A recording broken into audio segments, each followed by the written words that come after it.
Sitting here, get my fat bitch on. I have a story to tell you.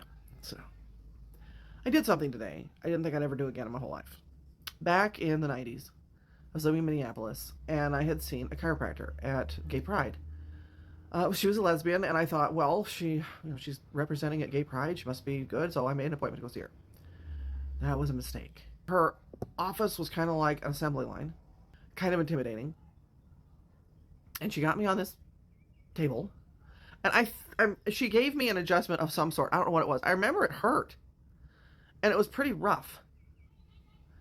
And then I turned over on the table, and she started in on me. She was above me, so I'm laying down, and she's like sort of the vulture going, and started saying, well, we need this x-ray, this x-ray, this x-ray, and this x-ray. I remember it was like 4 x-rays. And then I had to come back and I don't know, it seemed like every week or every 4 days for an adjustment, especially in the beginning. And it was going to be a lot of money. And I looked at her and I was like, I don't make that much money.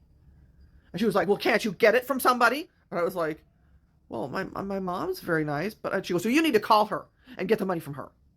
All she cared about was the money. So I'm laying on this table, and I looked at her and I said, I'm really uncomfortable with you over me, yelling at me about money. And she was mad. I did not know that the table actually was on a pneumatic thing. She hits this button on the floor, and all of a sudden the table starts tilting like this.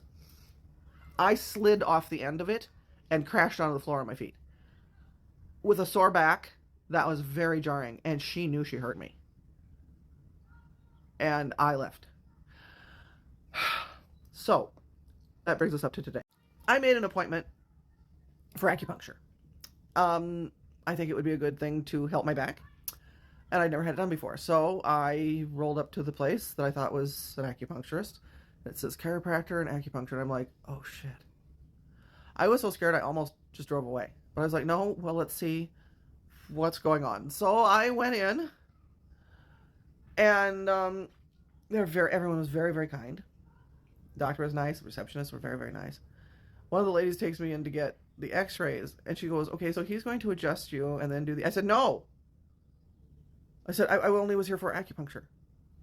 And I said, I had a really bad experience with a chiropractor. She goes, oh, okay, well, you can talk to him about it. No problem. You don't have to have it. So then he came in. She must have briefed him. And he goes, well, what happened? So I sat down and told him the whole story. I think I probably haven't told anybody about it ever. And after I told it to him, I burst into tears. And I was like, I'm so sorry. I'm sitting here blubbering in your office. And he's like, don't be sorry. He said, you were a kid. You were in your early 20s. I was like, yeah, I was. He said there was no reason any doctor, chiropractor, health professional should ever do that to you. He said, I do it very gently. He said, I'm going to try and give you, get space in your spine. He said, so what do you think? And I said, well, could we do the x-rays first? And then we could discuss that, and then I'll make a decision. So we did, and he was very patient. And he walked me through everything, and I was like, okay, let's try this. And I was scared. I gotta tell you, I was scared. He was magnificent. He was gentle. He explained everything. He was a true professional. And then he did the acupuncture, which was a remarkable feeling. But I think a lot of times when we stuff a trauma like that, for years, that was more than 25 years ago, when we try and retell it, all of that emotion, all of that, everything just bubbled up. I feel a lot better for telling it. I wish I could remember that bitch's name. I should have gotten up off that table, collected myself and slugged her, and left the office. Because she knew what she did hurt me. But Kuchera Chiropractic and Acupuncture, I'm going to go back next week. And you're not silly or weak or stupid because you have emotions about a past trauma.